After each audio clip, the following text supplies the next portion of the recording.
So I have a broom and I have two pressure washers, but I also have a tractor. So it was getting kind of dirty up here. A lot of our birds find this little L-shaped area of our building very cozy, and so um, most of our birds like to pull feathers out of each other, poop all over everything, and generally kind of be nasty. So having a spot where they're centrally located oftentimes will result in doing something I call uh, building dirt.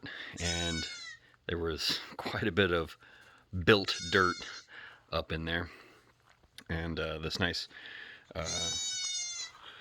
cut through my concrete over here doesn't help. This was done so that even though we live out in the middle of nowhere, they brought fiber to my house, which is really cool. And so I wasn't too upset when they said, well, we didn't bring the equipment to push up underneath a concrete slab and then make a hole up there, but we did bring something that cuts concrete slabs apart. And, I only really had to think about that for about 3 seconds before I was like, you know what? I like internet. Uh, Before that, we actually had well, you can still see it right there. We had radio internet. It's not satellite; it's line of sight radio. And yeah, I've never had cable TV, but the or satellite or whatever the hell that crap is. I got no use for that.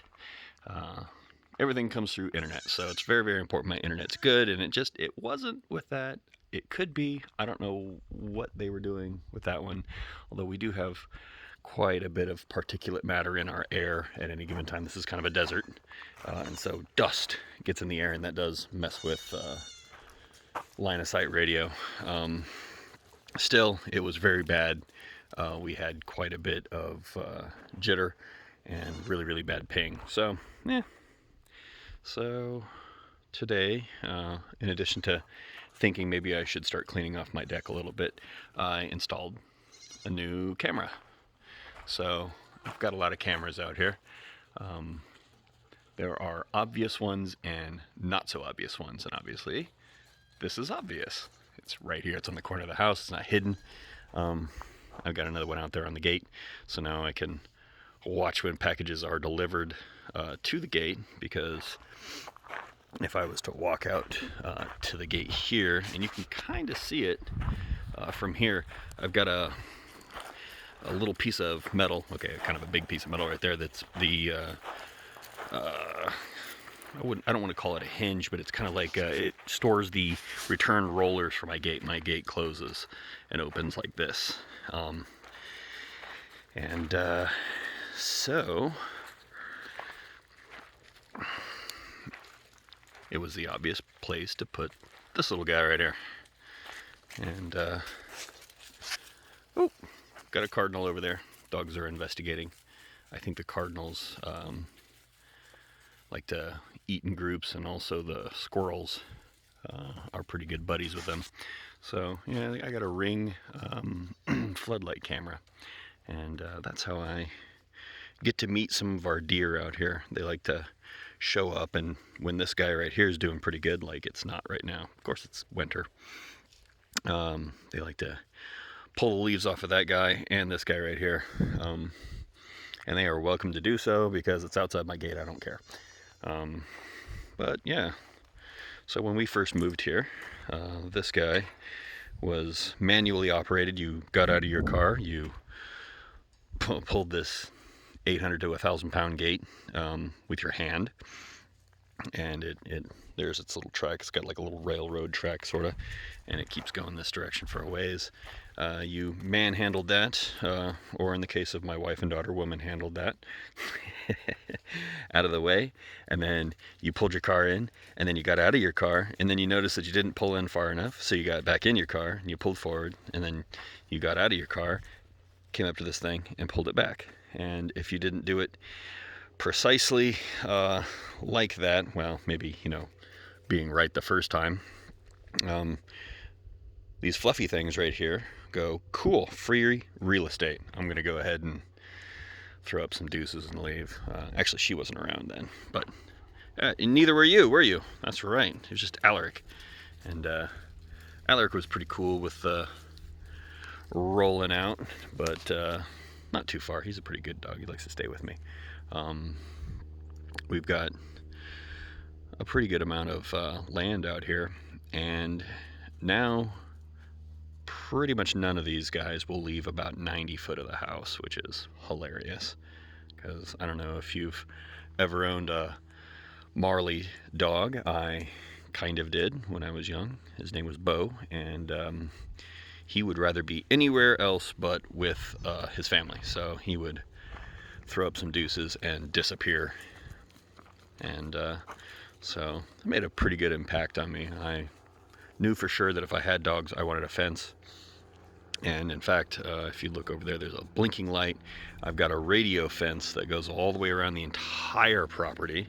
That was $2,000, mostly for the copper.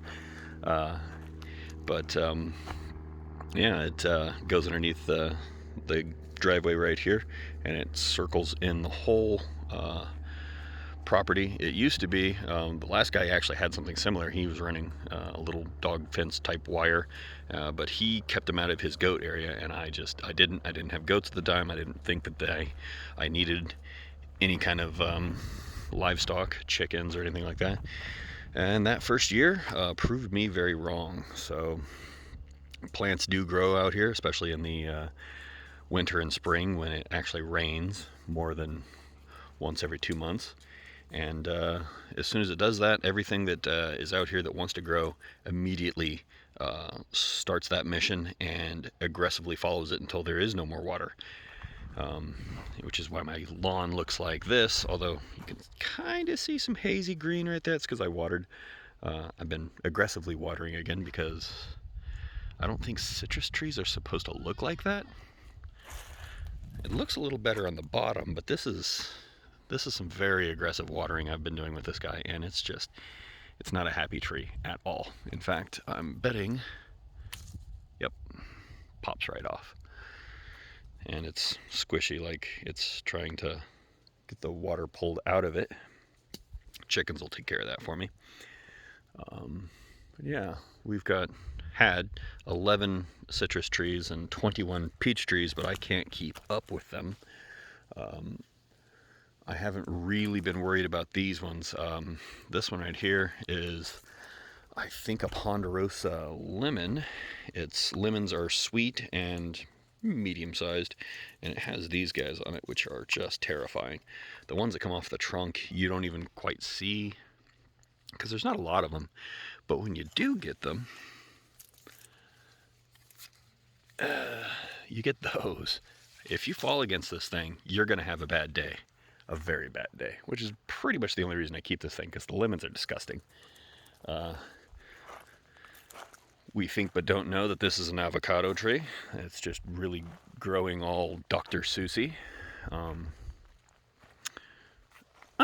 that's one of my peach trees that I've completely forgotten existed. That's not a good thing, because they get heat stress like you wouldn't believe. And in fact, it looks like it's almost ready to cash in. There's just, I mean, the people that lived out here before me must have had to water something 6 hours a day, every day of the week, just to keep up with this. So we're trying to save the fruit trees, or at least I'm trying to save the fruit trees. And we're planting stuff like this guy right here. This is a bird of paradise. It's very drought tolerant. It would like a little bit more sun. That's why it's not doing amazing. But it doesn't need me to keep a very close eye on it. These are yellow trumpets. This one's doing pretty good. I think I have one out there. Yes, the one right there. That's also a yellow trumpet, kind of right there.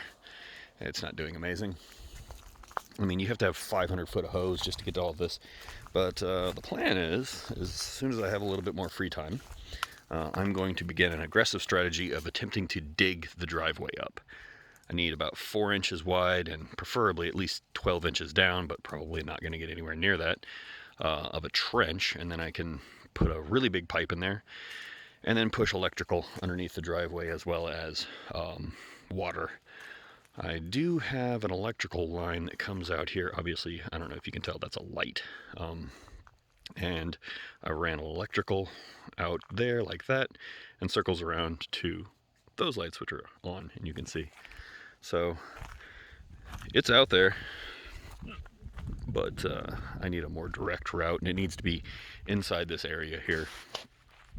Because I'm good. What I'm going to do is, this is going to be a zone, and then I'm going to do drip lines for fig, peach, pomegranate, orange, pretty flower. Yeah, there's all kinds of stuff in here. And what the hell is that? I don't know. But got a lot of work to do here. We've been here for 3 years, and I've added 100,000 lumens at least. Okay, maybe not that much, maybe 75. What are you doing, you goofy girl? That's Lieben. She's, boop. I don't think she's ever been off the property, so she was born here. She's a good girl. Oh, and there's her dad. Alaric, what you doing, buddy? I don't hear that baby goat anymore. We should probably go check on him. Huh? Yes.